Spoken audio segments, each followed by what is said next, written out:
아무리 친한 친구라도 초등학교 때부터 대학교까지 같은 곳을 다니기란 쉽지 않습니다. 하지만 재벌가에서 일을 해낸 두 사람이 있습니다. 바로 이재용 삼성전자 부회장과 정용진 신세계그룹 부회장 이야기입니다. 사촌지간의 둘은 닮은 점이 무척이나 많고 유사한 삶을 살아왔다고 하는데요. 오늘은 평행이론 같은 삶을 살아온 두 사람의 이야기를 준비해보았습니다.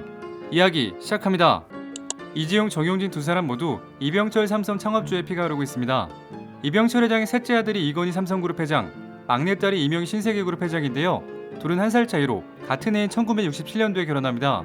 그리고 바로 다음 해인 1968년 둘 다 첫 아이를 낳게 되는데 모두 아들이었습니다.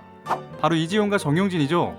이건희와 이명희 모두 아들은 장남 한 명뿐이고 이후에는 딸만 낳게 되는 것도 똑같습니다. 이건희 홍나희 부부는 이재용 이후 이부진, 이서연, 이은영을, 이명희 정재현 부부는 정용진 이후 정유경을 낳게 되었죠. 이에 따라 자연스럽게 이재용, 정용진은 그룹의 후계자로 커갈 수 있었습니다. 삼성그룹은 왕좌에 난 이후 장남과 차남이 모두 쫓겨나게 되고 셋째인 이건희 회장이 삼성을 물려받게 되면서 형제간의 사이는 당연히 좋을 수가 없었습니다. 그나마 삼성과 막내딸인 이명희 회장과 이건희 회장의 우애가 깊었다고 하는데, 이명희 회장은 언론 인터뷰에서 오빠가 가끔 집으로 오라고 해서 집안 문제에 대해 의논하죠. 홍 관장하고는 서로 나이도 비슷하고 아이들 나이도 비슷해서 친하게 지냅니다라고 말했었죠. 결국 이러다 보니 이재용과 정용진은 비슷한 환경에서 자라고 친해질 수밖에 없는 사촌지간이 됩니다. 이둘의 어머니 모두 예술적인 감각이 탁월하다고 알려졌는데요. 이명희 회장은 이화여자대학교에서 생활미술학을, 홍나희 관장은 서울대학교에서 응용미술학을 전공하는 등 두 어머니 모두 미술을 전공한 점도 똑같습니다.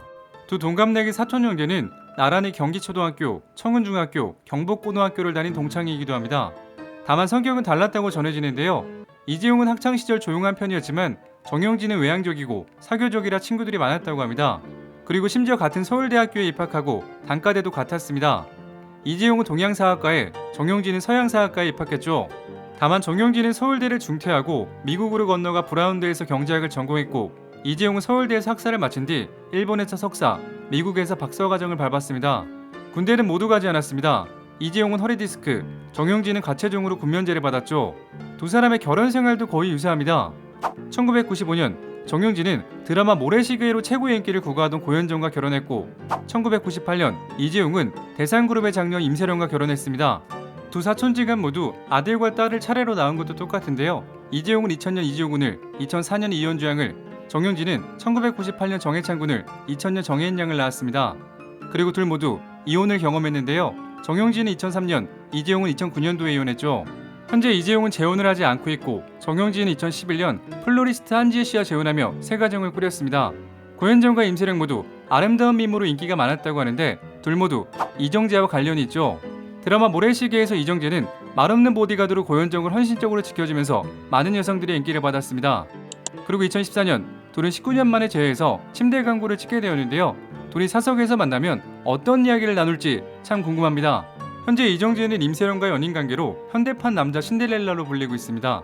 둘은 3번의 열애설이 있었지만 친구 사이라고 부인하고 2015년도에는 교제 사실을 인정하면서 공식적인 커플이 되었죠. 2010년 이재용과 정용진의 관계가 트위터로 인해 미묘해집니다. 열흘 트위터적으로 알려진 정부 회장이 트위터를 통해 갤럭시 S의 불편함을 호소합니다. 문제 발생부터 해결까지 전 과정을 6시간에 걸쳐 중계까지 진행했죠. 결국 다양한 팔로워들의 도움으로 문제를 해결했지만 삼성전자 안티팬이 아니냐는 오해를 사기도 했죠. 이에 대해 그는 안티팬이라뇨, 그런 말씀 사양합니다라고 올리며 단호한 입장을 표현했습니다. 이뿐만이 아니죠. 정부 회장은 요즘 아이폰의 능력에 매일 감탄한다. 그것을 이기는 솔루션이 우리나라에서 속히 나오길 바란다. 그런데 솔루션에는 관심이 없고 기계 몇 대 파는지에만 관심이 많아 보인다고 삼성전자에 일침을 가하기도 했었죠.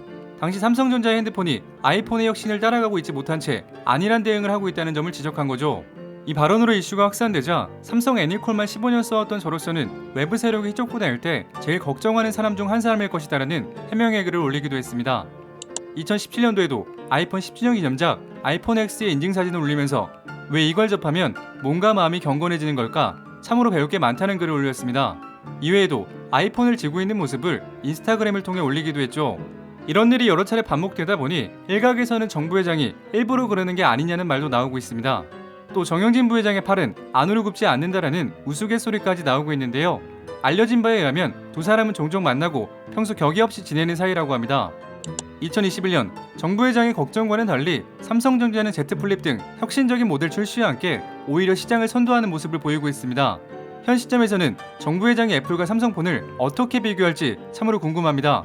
범삼성과 동갑내기 재벌 3세이자 사촌간인 이재용 부회장과 정용진 부회장은 각각 삼성전자와 신세계를 이끌고 있어 경제계에 대한 영향력이 매우 큽니다. 앞으로 한국 경제의 미래를 이끌어 나갈 차세대 리더인 두 사람의 행보가 주목됩니다. 오늘 이야기는 여기까지입니다. 재밌게 보셨다면 구독과 좋아요 부탁드립니다. 지금까지 역사비디오였습니다.